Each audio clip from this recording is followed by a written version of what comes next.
old Nintendo gamer. And son.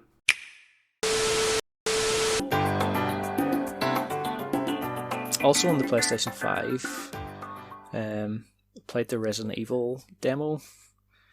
I think it's Maiden. It's called. It's the demo for Resident Evil 8. So obviously that's probably not coming to the Switch unless The cloud it comes via like the cloud at some point. How extensive is that demo? It's a very short time. It doesn't really show you what the game is going to be like because there's no like combat or anything in it. It's pretty much just a showcase of like the graphics and sort of give you a wee taste of the atmosphere. So I don't really want to spoil the demo, I suppose, for anybody if they're wanting to experience it for themselves. But there's not really that much to spoil. But if you don't want to hear it, maybe skip a couple of minutes. You kind of start off in like it's like a prison cell sort of thing, and like in a sort of like a dungeon almost, like, and you're sort of like tasked with getting out of the cell really. So you sort of have a wee look around, and as I'm looking around thinking, right, I'll see where so I can find there's probably a wee hole somewhere or something I can knock through or something. And then as I turn around, there's just like this wee marker, like a wee arrow just pointing to something, and I think it's like a wee note or something, and you look at it and it sort of tells you to like if you like crouch down or something, and it's sort of like in a way it sort of spoils getting out of this cell. So crouch down and there's an opening in the cell, so brilliant. It's not obviously not a great well put together thing. So you go out of there and then you sort of explore a wee bit, and you'll see all sorts of like nasty sort of stuff, and like people sort of like who have been obviously killed and whatnot. So lots of bad stuff. But you'll be walking around and then you'll come to a door and you'll need like a key for it or whatever. So you'll go back and then suddenly something will drop from the ceiling, and you'll look down and it's like a body in a like wrapped up in a sheet or whatever. But because it's just dropped, you sort of think, right, where's that dropped from? And you look up and you see like a whole load of bodies just hanging from the ceiling. It's actually quite chilling in a way.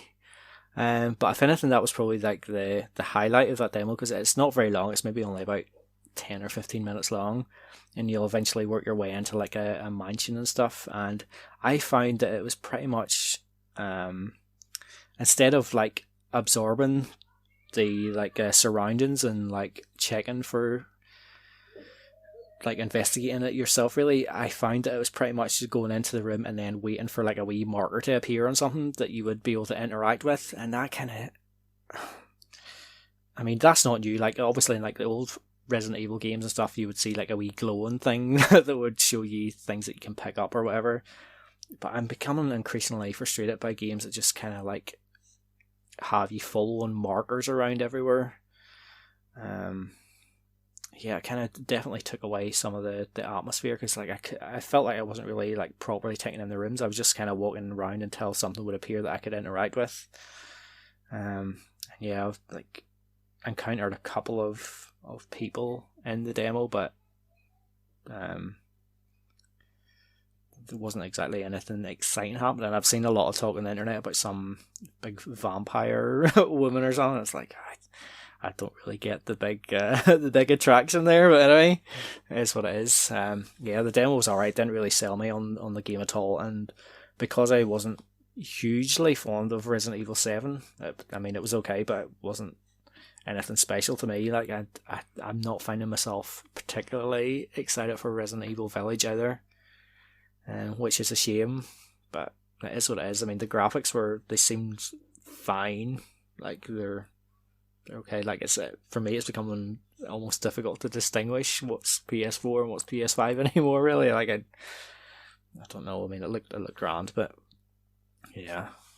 Apart from that, the only other thing I need to really talk about is a Switch game. You'll be pleased to know, and it's one that you've spoken about already, Lee, and that's A Short Hike. And it was short. I think I finished it in less than an hour. Downside shorter than I finished it in.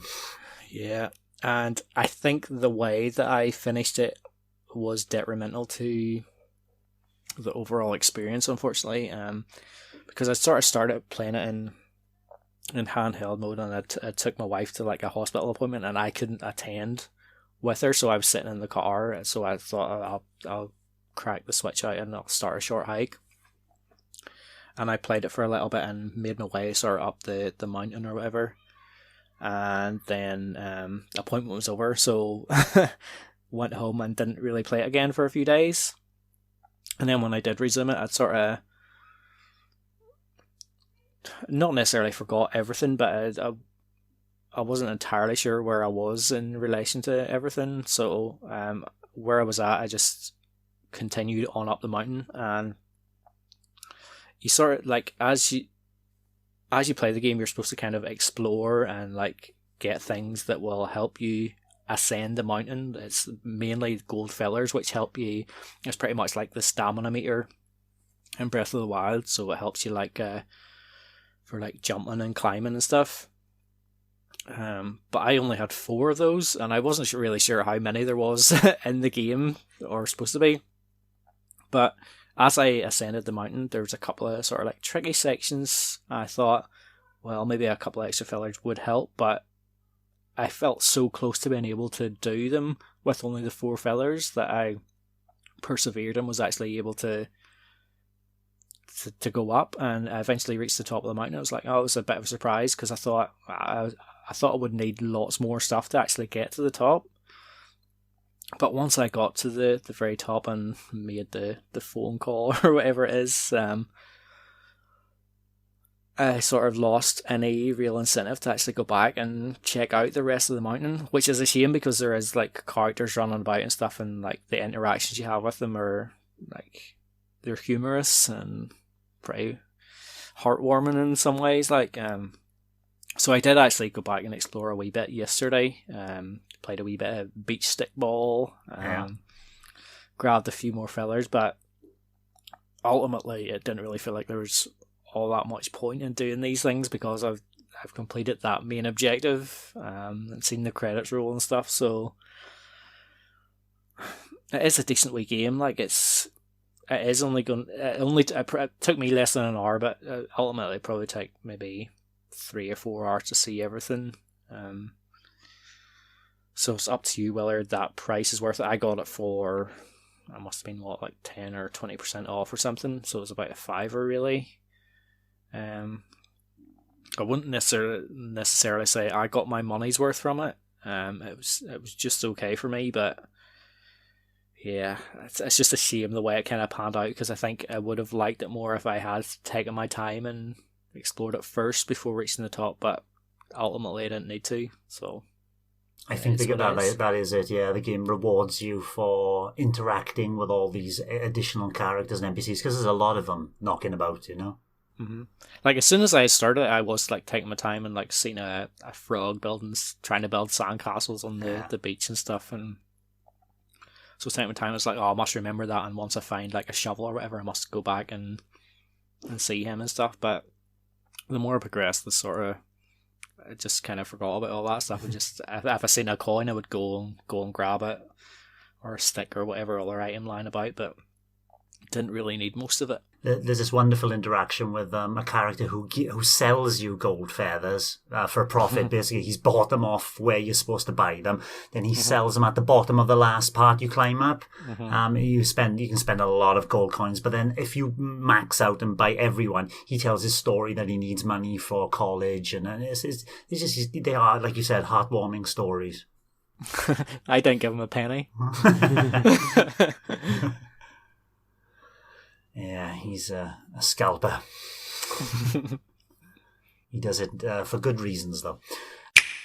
Thanks for watching, and don't forget to hit the subscribe button and give us a like if you've enjoyed our content. You can also check out our other great content on Twitter, Facebook, Instagram, and the N-E Café podcast from all good podcast providers. Just follow the links in the description below.